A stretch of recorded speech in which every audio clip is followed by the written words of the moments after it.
Salut tout le monde, aujourd'hui on se retrouve pour un petit podcast avec Jean-Claude. Bonjour Jean-Claude. Salut JS. Ça va?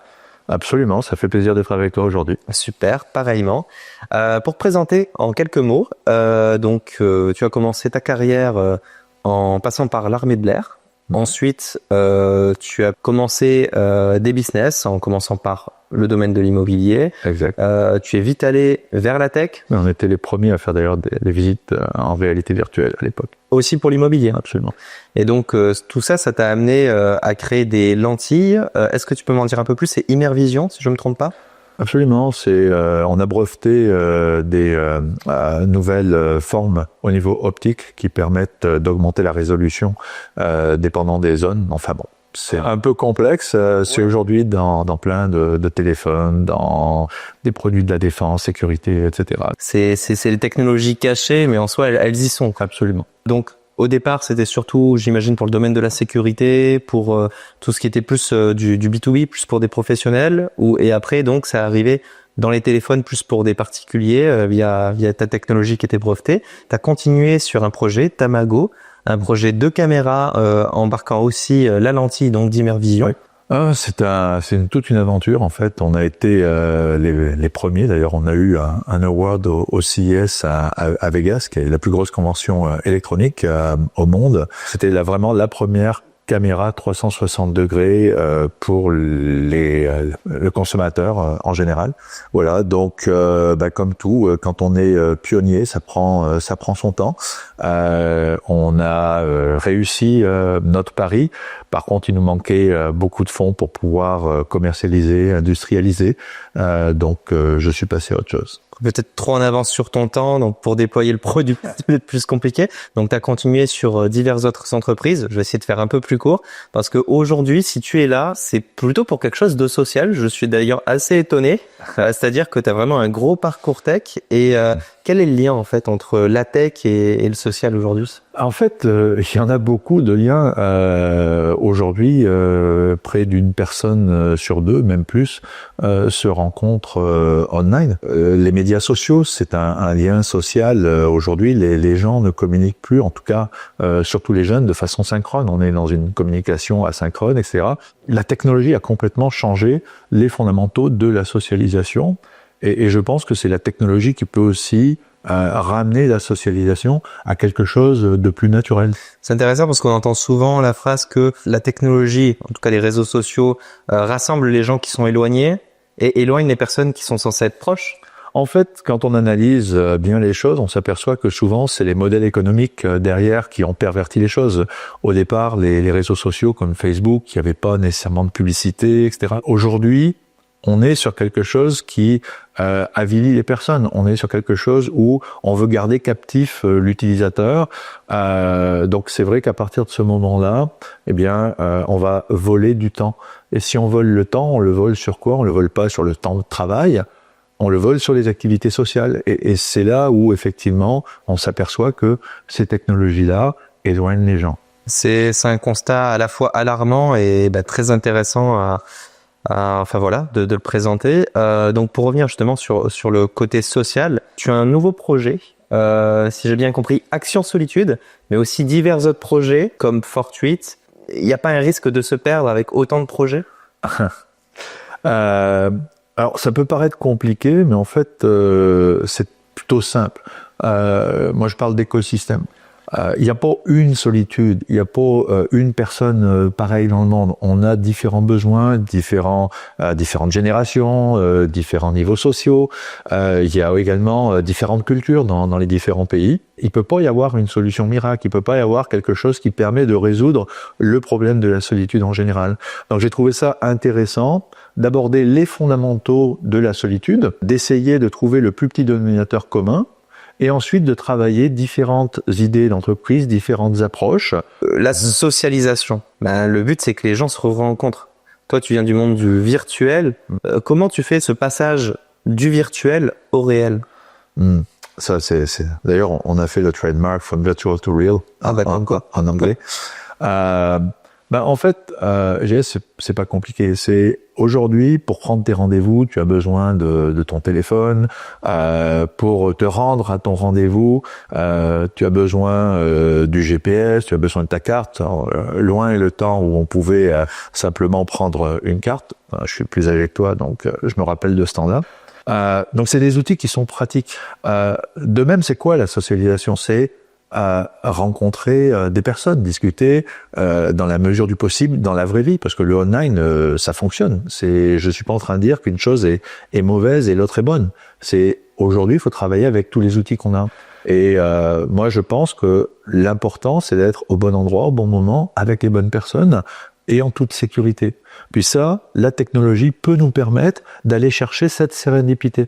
Prenons l'exemple donc de Agora. Comment tu fais pour passer de l'application et leur dire vous allez vous rencontrer dans tel lieu? D'ailleurs, quel type de lieu, quel type d'événement?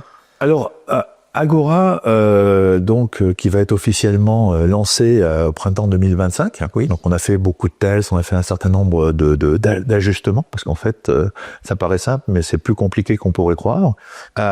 C'est une application qui va permettre aux utilisateurs, surtout les jeunes au départ, de profiter des before. L'idée, c'est quoi? C'est d'utiliser au départ la musique. La musique, ça rassemble tout le monde. Et il y a également un vrai problème B2B qui est la relation que l'on a avec les musiciens. Ils ont eu beaucoup d'espoir quand des compagnies comme Spotify sont sorties. Et d'avoir des revenus alternatifs. Voilà.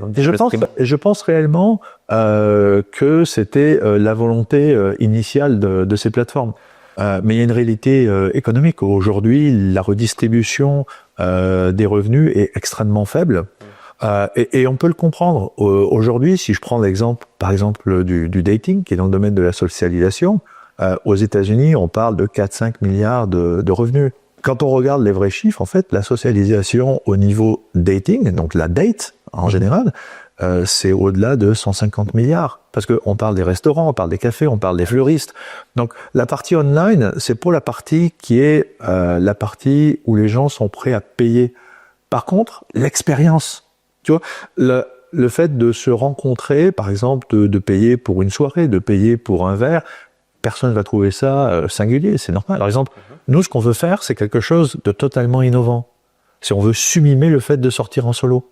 Parce que on parle solitude, mais en fait, on n'imagine pas des applications où solitaires, de tout pays, tu sais, rassemblez-vous, faisons des soirées avec des gens uniquement tristes et dépressifs.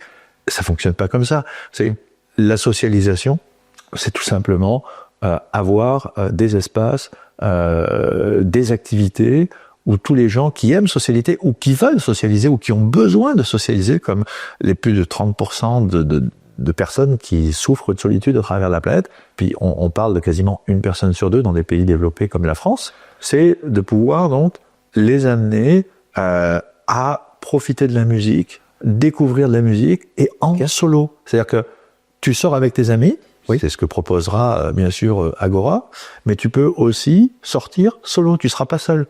Parce que l'IA, l'intelligence artificielle, va te donner l'opportunité de rencontrer online un tout petit groupe de personnes qui sont assez proches de qui tu es, donc qui vont être compatibles avec toi, et puis ensuite de pouvoir les rencontrer dans la vie réelle lors de ces soirées. Donc sortir solo, ça va devenir, j'en suis certain, un trend, ça va devenir quelque chose même de fun. Donc l'IA en fait viendrait un peu comme une sorte de médiateur social pour aider les gens à se rencontrer, les gens qui peuvent avoir des points en commun ou des signes qui feraient que ça va bien matcher entre eux. Alors on va en fait une étape plus loin. C'est beaucoup de technologies aujourd'hui qui sont proposées, que ce soit dans le dating world, travaillent plus sur ce qu'on dit en anglais likes, dislikes, donc ce que t'aimes pas. Mais en fait, ça va beaucoup plus loin parce que tu peux très bien, on dit les gens, c'est qui les différences s'attirent. On dit également l'opposé. L'être humain fonctionne pas comme ça. Il est beaucoup plus complexe que ça. On peut très bien aimer la même chose et puis finalement ne pas être compatible du tout. Donc c'est des éléments au niveau psychologique qui sont beaucoup plus pointus que ça. Donc c'est un peu comme si l'IA allait s'alimenter des différentes datas qu'a l'utilisateur selon qu'est-ce qu'il préfère, qu'est-ce qu'il fait en fait durant les soirées. J'imagine que ça va être en fait une évolution en continu vu qu'on est dans une logique d'IA. S'il va faire des soirées, ça va s'alimenter, ça va être de mieux en mieux pour proposer. Aujourd'hui, que ce soit les grands groupes, les GAFAM, le type de data qu'ils ont, c'est un data qui est plus mercantile, ou c'est un data, quand on parle d'intelligence émotionnelle, qui est basé sur comment faire en sorte qu'une machine, qu'une IA, qu'un ordinateur réagisse correctement avec un être humain. Donc c'est cette interaction-là. Il n'y a pas beaucoup de données aujourd'hui, à part auprès des spécialistes comme les sociologues, les psychologues, pour comprendre comment fonctionnent deux personnes entre elles, comment fonctionnent deux personnes dans un groupe. C'est intéressant. Et c'est un vrai challenge. Il y a tout un côté au niveau de la chimie du cerveau, plein de choses assez compliquées. Pour revenir sur ce qu'on disait, sur l'aspect de la compréhension de ce qu'est la solitude. Oui. Aujourd'hui, par exemple, on dit encore, et je l'ai fait à mon fils le plus jeune, qui avait malheureusement été harcelé à l'école, donc ça crée une forme de solitude. Solitude dans le sens où on se sent rejeté, on se sent exclu. Puis moi, mon côté militaire, c'est go, sors, va rencontrer du monde. Et en fait, c'est tout fou. C'est quelqu'un qui a de l'anxiété sociale. Tu parlais tout à l'heure du cerveau. Il sécrète du cortisol. C'est l'hormone du stress, c'est l'hormone qui fait que si t'es attaqué par un tigre, tu vas courir, j'imagine. Ton corps réagit à partir du moment où tu te sens exposé ou en danger d'un point de vue social ou déconnecté, immédiatement le cortisol se met en place. En fait, elle a un effet qui est pervers dans le domaine de la socialisation. Parce que tu es d'accord avec moi que si c'est bats-toi ou cours... Il n'y a pas d'amis, c'est chacun pour soi. Exactement. Donc, en fait, tu deviens hyper vigilant, donc hyper réactif, et tu deviens ce boulet qui, tu sais, dans une soirée, veut absolument être ton meilleur ami, puis est collé à toi tellement il a peur que ça marche pas. C'est sûr que ça va pas marcher. Ou si t'es introverte, tu vas être celui qui se cache derrière les rideaux.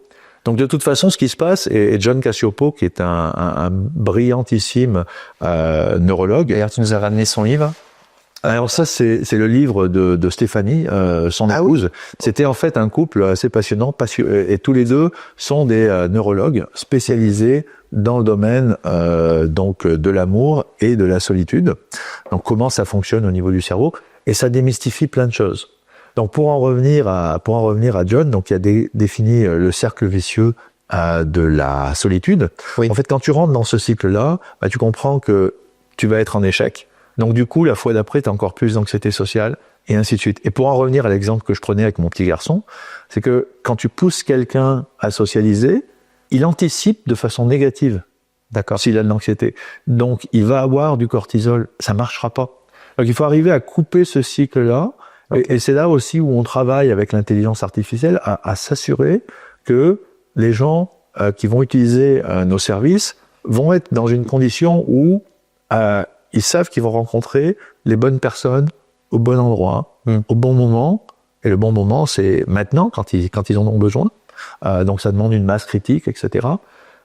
Et en sécurité, encore une fois, parce qu'on parle d'anxiété. Je voudrais revenir sur un mot. Tu utilisais beaucoup solo.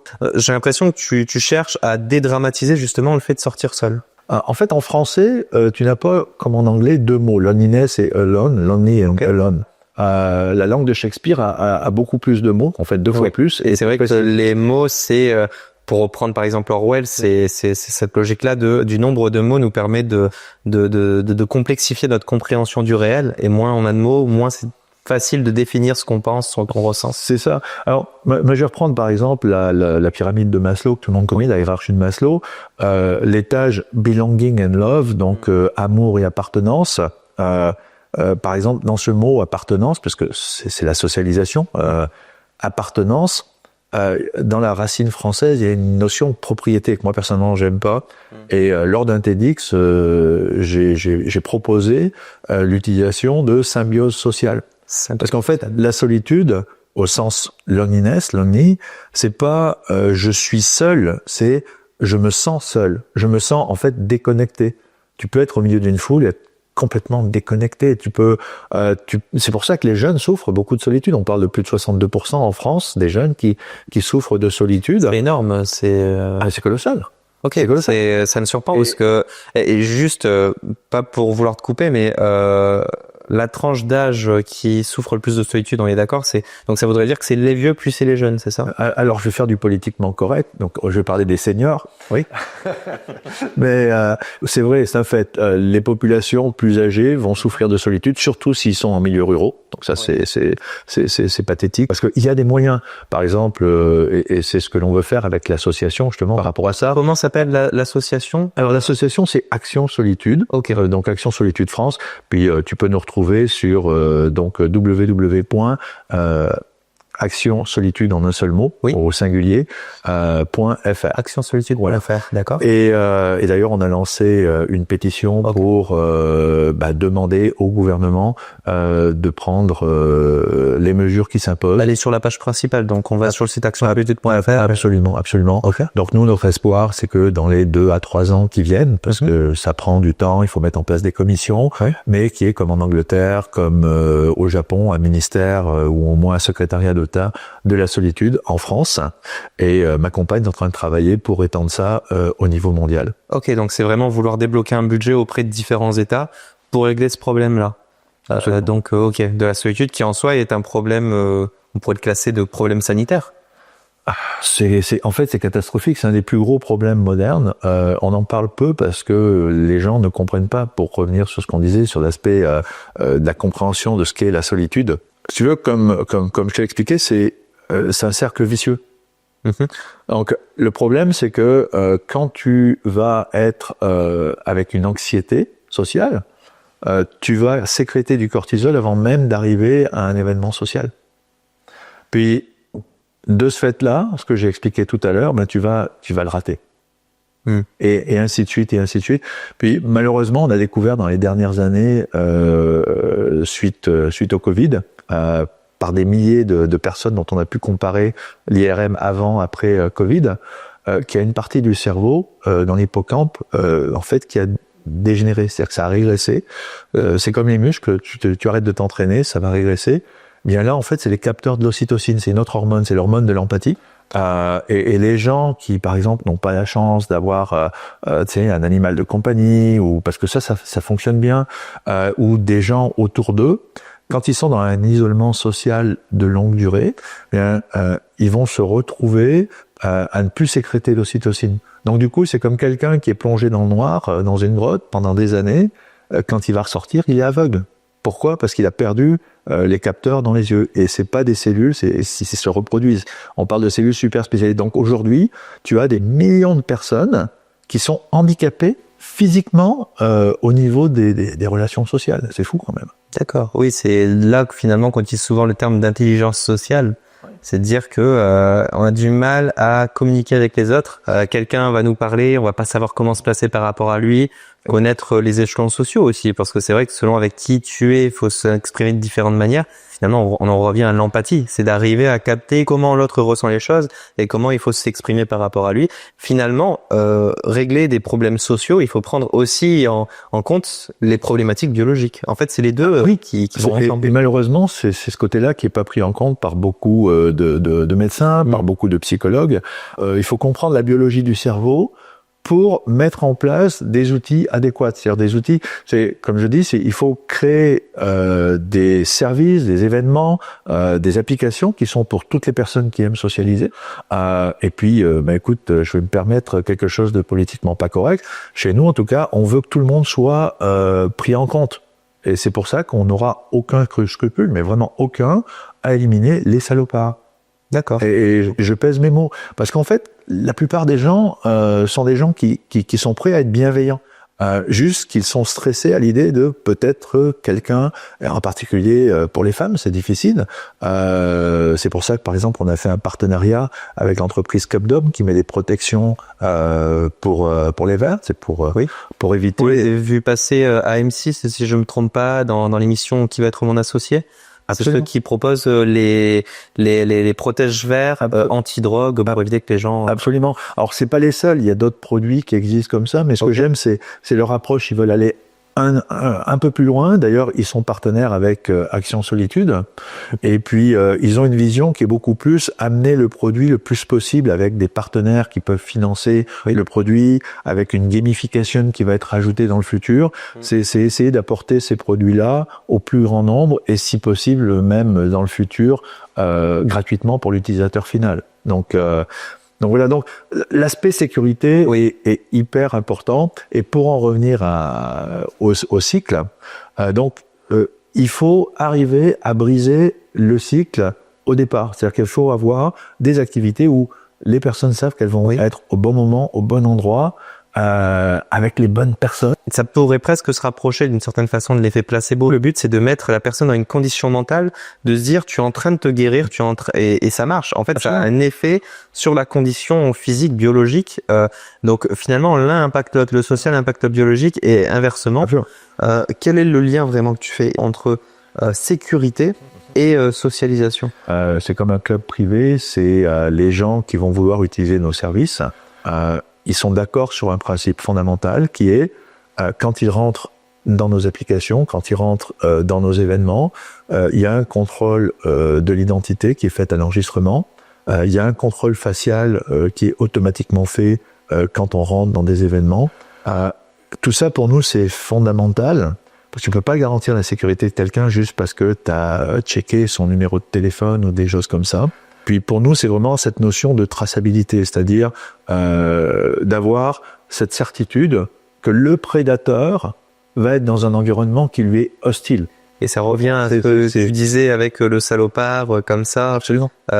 S'il est salopard, c'est juste il vient pas, ou s'il l'est, il va devoir se faire au fait que le lieu est sécurisé et il va pas pouvoir faire n'importe quoi, sinon c'est terminé pour lui, quoi. Tout à fait. Et on a des applications qui vont plus loin, qui vont permettre, comme Breezy, que lance ma compagne, donc ça va permettre même de pouvoir gérer tes cercles sociaux, gérer tes rencontres avec des inconnus ou des gens que tu as rencontrés que peu de fois dans la vie privée. Le but c'est en fait de remplacer, quand on parle de l'IA, c'est ton meilleur ami qui te présente à quelqu'un, ton collègue qui te présente à quelqu'un, c'est donc l'entremet, c'est le être entremetteur, mais c'est également être ce meilleur ami qui te conseille ou à qui tu vas dire comme un chaperon, je vais rencontrer telle personne à telle heure, appelle-moi si ça se passe mal.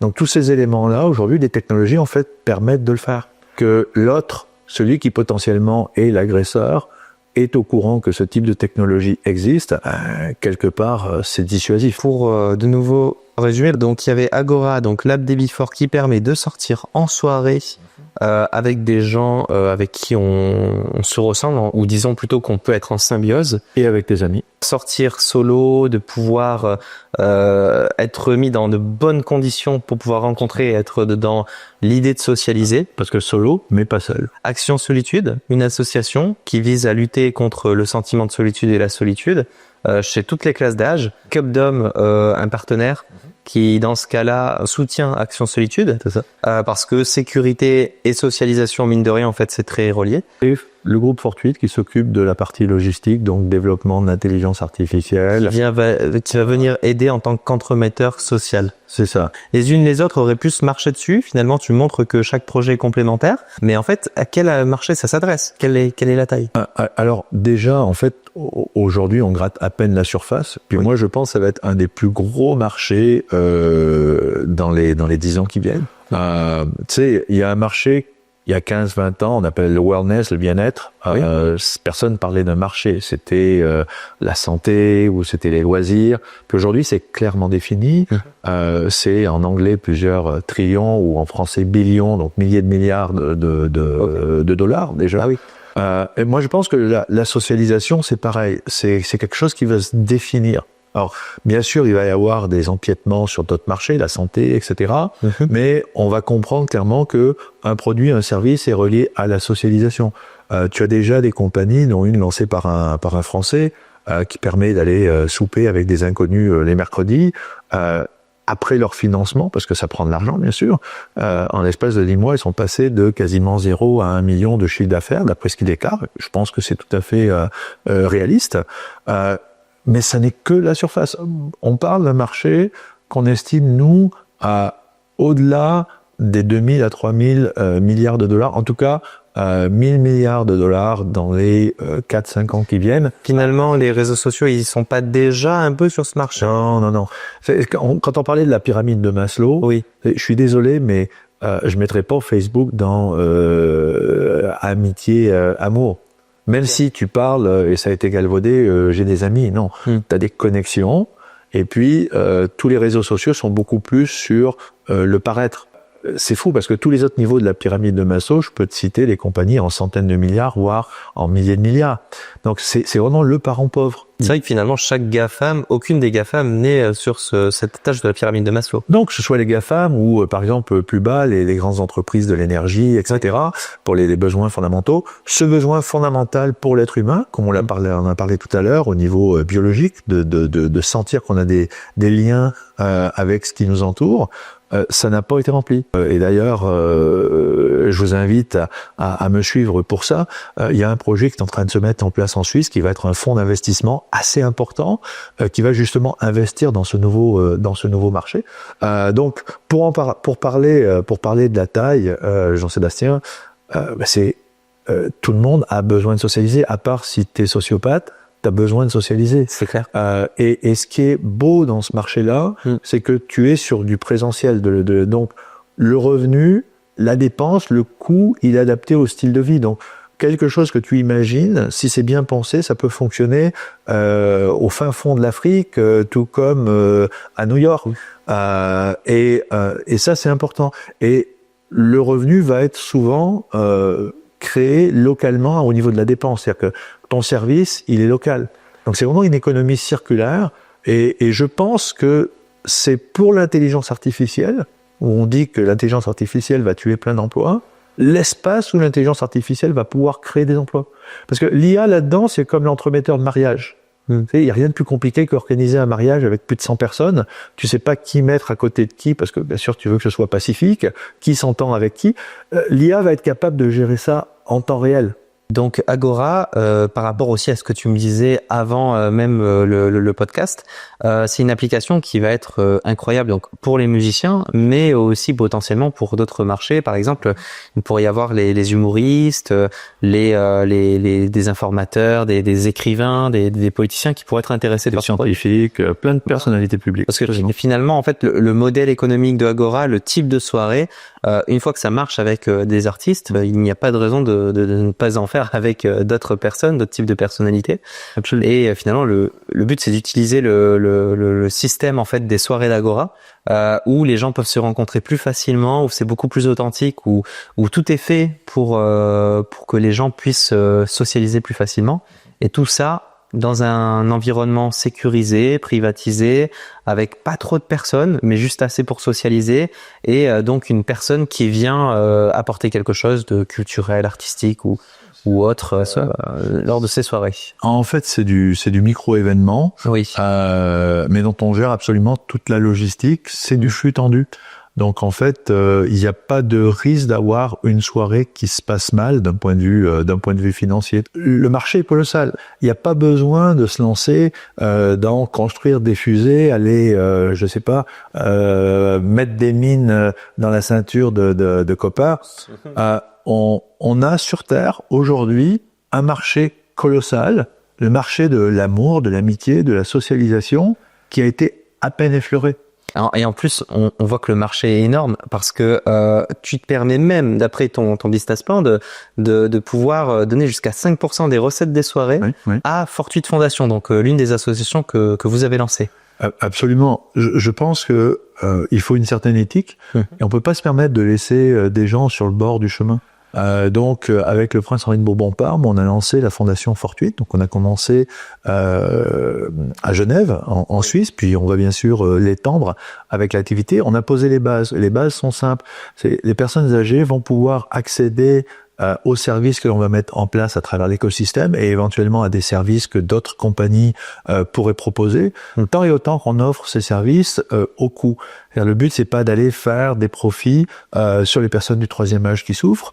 Par contre, de l'autre côté, ce qu'on fait, c'est qu'on donne aux jeunes, ce qu'on appelle, nous, les Silver Angels, de venir aider et de gagner des tokens.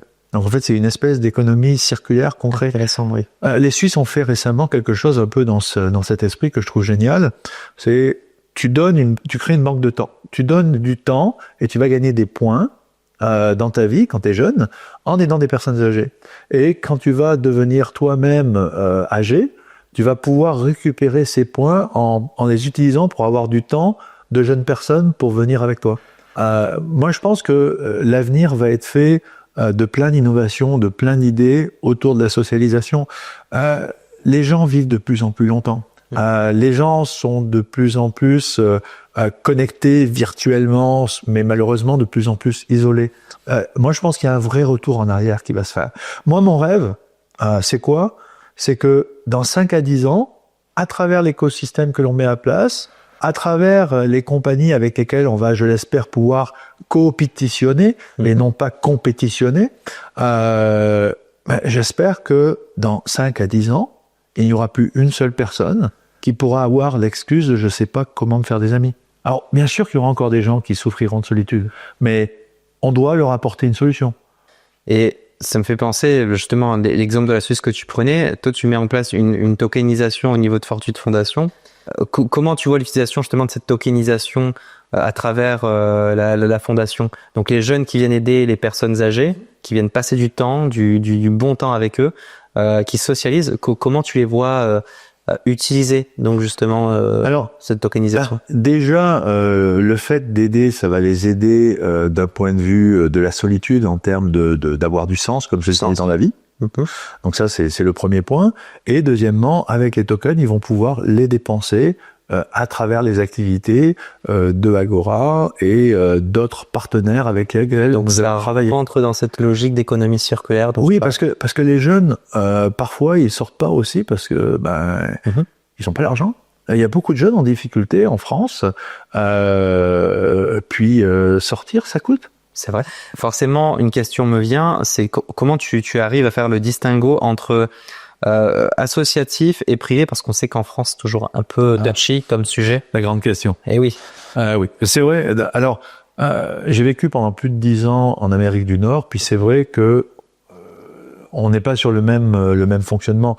En Amérique du Nord, un entrepreneur, un patron à succès qui est pas dans le caritatif, il va être montré du doigt. On voit bien les Bill Gates avec la fondation. Oui, c'est ça. Ils sont beaucoup à participer à des ONG, à des associations. Voilà, c'est normal.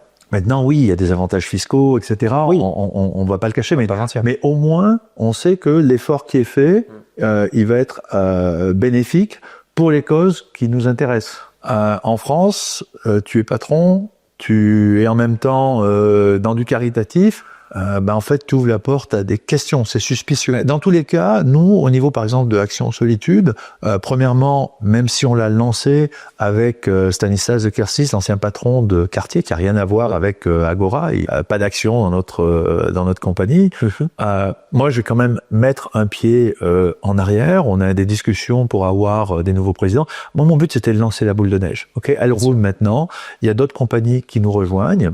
Ça nous a coûté, ça nous a pas rapporté d'argent, mais c'était pas le but. La fondation, c'est une fondation, donc en fait, on a zéro participation. Il n'y a pas de contrôle, et ça, c'est réglé dans le cadre des audits. Donc c'est intéressant, en fait, tu crées une raison, et toi, après, tu te mets en arrière, mais par contre, au moins, tu sais qu'il y a au moins un endroit où ton argent sera utile à ta cause. Oui, et malheureusement... Je trouve ça plutôt bien. Oui, mais malheureusement, comme je disais, c'est que les pouvoirs publics ne font pas grand-chose. Tu sais, même en Angleterre, où on a le premier ministre le premier ministère de la solitude qui a été créé par Theresa May, c'était en 2017. Je sais qu'il y a eu une initiative au Japon aussi. Au Japon, absolument. Quand on regarde dans les faits, certes, il y a un acte politique, mais ils ont mis un budget qui, si on le ramène, si on l'annualise, c'est à peine la moitié de ce qui est nécessaire pour l'entretien des jardins de l'ombre. Le problème, c'est qu'on est dans quelque chose où on devrait dépenser des milliards pour économiser des dizaines de milliards. Donc c'est pas de l'argent qui serait perdu pour le pays, c'est au contraire, c'est des économies.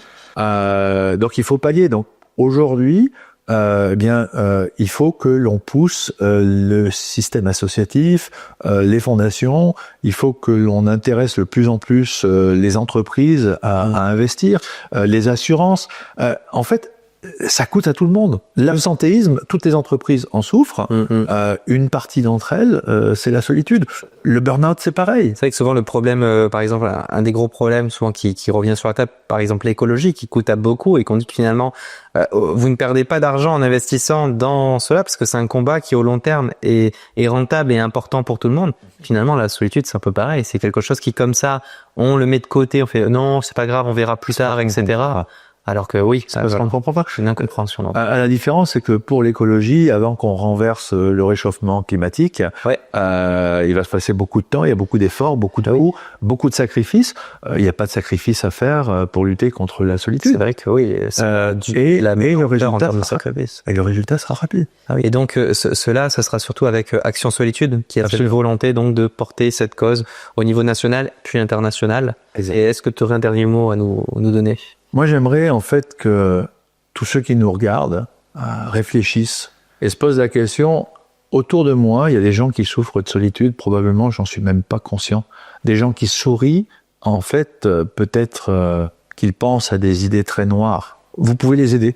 Venez sur Action Solitude, au singulier en un seul mot, .fr, et votez, signez la pétition pour créer des institutions contre la solitude. Également, devenez membre, car c'est une action citoyenne, c'est la seule, en fait, association vraiment citoyenne, où notre objectif, c'est de vous informer et de donner des idées au gouvernement, d'apporter de l'information et de vous assurer que derrière, le travail va être fait. On a besoin de vous, ça prend quelques secondes, donc merci pour tous ceux qui vous entourent et qui souffrent aujourd'hui en silence. Et merci à toi Jean-Claude d'être passé dans ce podcast. Merci. Salut.